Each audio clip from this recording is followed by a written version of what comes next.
Hello, welcome in this video. We'll talk about the who's in control topic. This is one of the most important things to master in the supply and demand trading. Understanding if supply or demand is in control can help you to avoid a lot of unnecessary losses. How does this system work? It works based on simple mitigations. If price mitigates a demand zone, demand will take over control supply. If price mitigates a supply zone, supply will take over control demand. You always want to trade the controlling side of the market. So let's see an example for this. As you can see, price is moving in a downtrend here, creating a series of lower lows and lower highs. Price created a break of structure here with an impulsive, inefficient movement to the downside. So this means a supply zone has been formed here. Price didn't come back up to mitigate this zone, so this zone has been left unmitigated.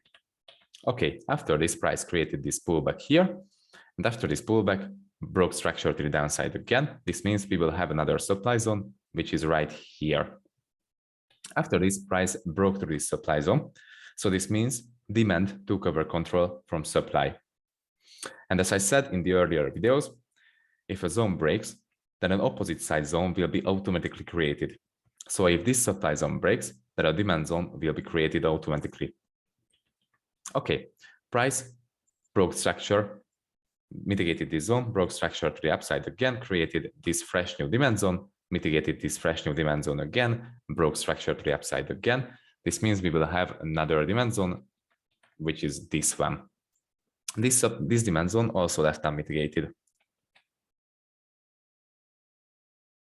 So after this movement, price did a small pullback here, and after this pullback, price broke structure to the upside again. This means we will have another demand zone, which is right here. But in this case, price stepped into this supply zone.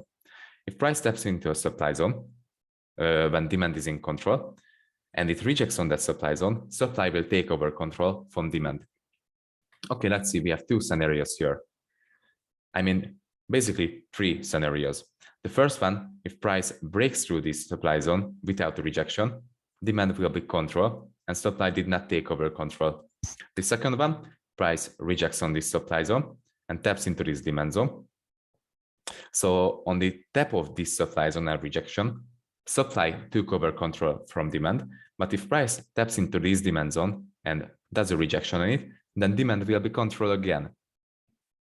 Okay, the third, if price rejects on this supply zone and breaks through this demand zone, supply will be fully in control and the new supply zone will be formed because, as you know, if a zone breaks, then an opposite side zone will be automatically formed. So a supply zone will be formed here, and supply will take over control from demand fully. Okay, let's see a live example for the who's in control topic. We have a supply zone up here because let's say it broke structure to the downside with this inefficient movement. After the structure breaking movement, price did a pullback and created liquidity here, which is double bottoms. After this, price broke structure to the downside with this inefficient push, as you can see.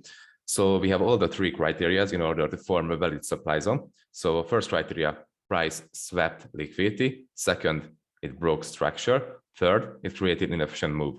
So we have a valid supply zone, which means supply is in control. Okay, after this, price stepped into this demand zone and had a strong rejection in it, which means demand took over control from supply. But it isn't a full control because, as you can see, we still have this supply zone up here. And if price steps into this supply zone and reacts on it, supply will be in control again. If price breaks through this supply zone, demand will be fully in control. But in this region between the demand and between the supply zone, demand will be just partly in control. Okay, as you can see, demand was partly in control, reacted on this supply zone, had a rejection, which means supply took over control from demand again.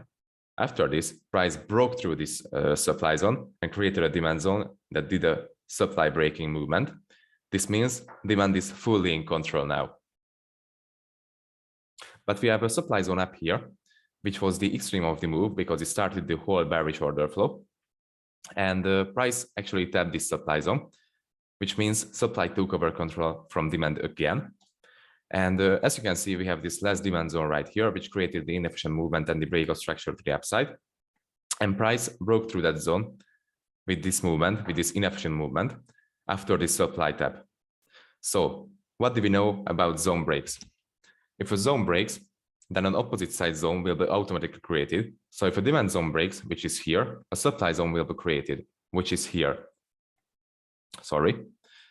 So this week started the inefficient movement to the downside and the break of structure. So this means this week will be our right supply zone. As you can see, price came back up to this supply zone, mitigated this supply zone, and reversed the price again. So this means supply is in control in this region. And this goes on and on again. Okay, as I said in the beginning of the video, you always want to trade the controlling side of the market. So supply was in control because it was creating series of lower lows and lower highs over and over again, forming supply zones. But as soon as price stepped into demand zone, and this demand zone had enough power to reverse the price and create a change of character, you will want to see demand trades, because demand did a change of character to the upside and took over control from supply. You will want to trade the controlling side of the market, which is demand in this case. So you will have room between this supply zone, which was the last supply zone before the demand tap. So you will have room between this supply zone and this demand zone to trade long side opportunities. And as soon as price steps into this supply zone, you will want to see short side opportunities. But if price doesn't give you the right opportunity to execute short trades, so supply trades, and it breaks through this supply zone, you will want to trade the controlling side of the market again, which is demand in this case again. And you will also have a room between this demand zone and this supply zone to execute long trades. So yeah, you always want to trade the controlling side of the market. This is one of the most important things in supply and demand trading to master, to understand what is in control and where you can execute the trades and what can be your TP. And your TP will be always the unmitigated supply or demand zones.